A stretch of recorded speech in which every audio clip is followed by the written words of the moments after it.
Well, let's move away from state capture now to Parliament's Portfolio Committee on Police is expected to be briefed today by the SAPS on the new anti-gang unit.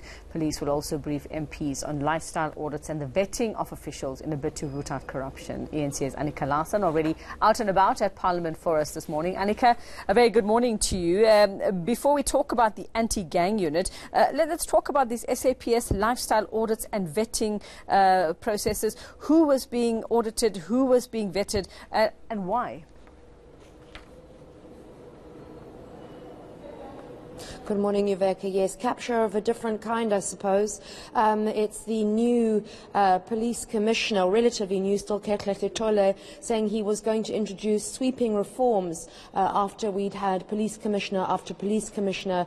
If you think back to Jackie Salibi and then even Khomotso Patlane, accused of having improper relationships with service providers, and just a general sense from the public that the police were taking bribes and there was a level of corruption there, and wanting these lifestyle audits introduced. So if you saw a division officer in your area driving around with a Porsche Cayenne, I suppose you would have to ask why. So we'll get an update on those lifestyle audits, who exactly has gone through that process.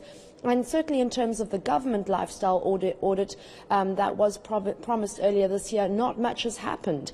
So with any luck from Commissioner Sithole, there will be some progress on who exactly in the top brass has gone through these audits and how to make sure that they're not living above and beyond their means, and if so, that they're interrogated and asked why. And then tell us what we know about this anti-gang unit. I mean, we know over the past couple of months we've had communities up in arms in the Western Cape, here in Gauteng as well, talking about how they're at the mercy of gangs and how this absolutely rules and ruins their lives. So what are we expecting to hear about that? Well, look, it was launched about a month ago, and it certainly looks on paper to seem a very sensible approach headed by Jeremy Veery, who has a lot of experience with gangs.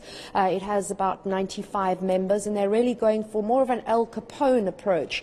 So they're trying to disrupt organized crime, which has really, these gangs have been operating for about 150 years. So they're not just going in with a paramilitary kind of search and seizure and raid approach. They're trying to actually target the head of the snake, if you like, and try and deal with the leaders of organized crime and prosecute them under the Organised Crime Act, as well as patrolling, etc., in areas on the Cape Flats, such as Hanover Park and Elsie's River, that have a serious gang unit problem. But they've run into difficulty already with the South African Police Unit saying that the establishment of the unit is in breach of labour conditions, and so the police commission is probably going to be hauled off to the CCMA by SAPU to discuss why they were not advised before the establishment of the unit about the deployment of these 95 members. So it's run into a bit of trouble,